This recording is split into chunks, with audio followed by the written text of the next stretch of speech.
यह कहानी है आरू और एक गुड़िया की, जो एक छोटी लड़की के ऊपर लिखी हुई है। एक दिन की बात है। आरू सुबह पार्क में टहलते हुए जा रही थी। तभी उसे एक रोती हुई बच्ची मिली। आरू ने उससे रोने का कारण पूछा तो लड़की ने बताया कि वह जिस गुड़िया से खेल रही थी वह इसी पार्क में कहीं खो गई है। आरू ने उस बच्ची को उसकी गुड़िया ढूंढ लाने का आश्वासन दिया, जिससे वह बच्ची चुप हो गई।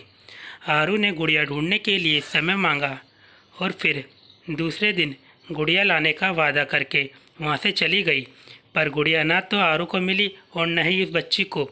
आरू ने गुड़िया की तरफ से एक काल्पनिक पत्र उस बच्ची को लिखा और जब वह बच्ची पार्क में गुड़िया पाने की आशा में आई तो आरू ने वह पत्र उस बच्ची को पढ़कर सुनाया। पत्र इस प्रकार था, कृपया रोना मत, मैं समय समय पर उस गुड़िया के बारे में तुम्हें लिखती रहूँगी, बस तुम रोना मत। अब आरू रोज़ उस खोई हुई गुड़िया की तरफ से काल्पनिक पत्र लिखने लगी और लगभग रोज़ ही उस बच्ची को पढ़कर सुनाती, जो कि यात्रा का काल्पनिक वर्णन हुआ करता था। आरू के इस काल्पनिक लेकिन रोचक वर्णन ने उस बच्ची को रोने नहीं दिया। वह खुशी खुशी अपनी गुड़िया की घुमक्कड़ी के किस्से सुनने लगी। अब वह खुश रहने लगी। एक दिन जब काफ़ी कहानियाँ हो गई तो आरू ने एक दूसरी गुड़िया उस बच्ची को लाकर दी। जाहिर है वह गुड़िया बदली हुई थी। उस बच्ची को अपनी खोई हुई पुरानी गुड़िया जैसे नहीं लगी तो वह आरू की ओर देखने लगी। आरू अनजान बनते हुए गुड़िया में चिपकी एक चिट्ठी निकाल कर पढ़ने लगी। उसमें लिखा हुआ था, यह मैं ही हूँ, तुम्हारी वाली गुड़िया जो पार्क में खो गई थी।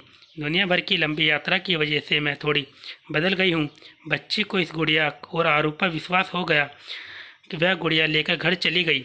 वर्षों बाद जब वह बच्ची बड़ी हो गई तो एक दिन वह अपनी अलमारी में कुछ ढूंढ रही थी तो उसका ध्यान उसी गुड़िया पर गया जो आरू ने उसे दी थी। बचपन की बातें याद कर वह हंसने लगी। उसे सब समझ आ चुका था कि आरू ने कैसे उसका मन रखा। उसे उस गुड़िया पर फिर प्यार आने लगा। वह उसे बड़े गौर से देखने लगी। तभी उसकी नज़र गुड़िया की फ्रॉक के आस्तीन में छुपे एक छोटे से पत्र पे गई। उसने बड़े व्याकुलता से वह पत्र निकाला और पढ़ने लगी। पत्र में संक्षेप में यह लिखा हुआ था, हर वह चीज़ जिससे तुम प्यार करती हो कभी न कभी तुमसे खो जाएगी और जो तुम्हारे पास होगी वही तुम्हारे लिए सच्चे रूप में बनी होगी। रूप भले ही भिन्न होगा पर प्यार एकदम सच्चा होगा। Thank you.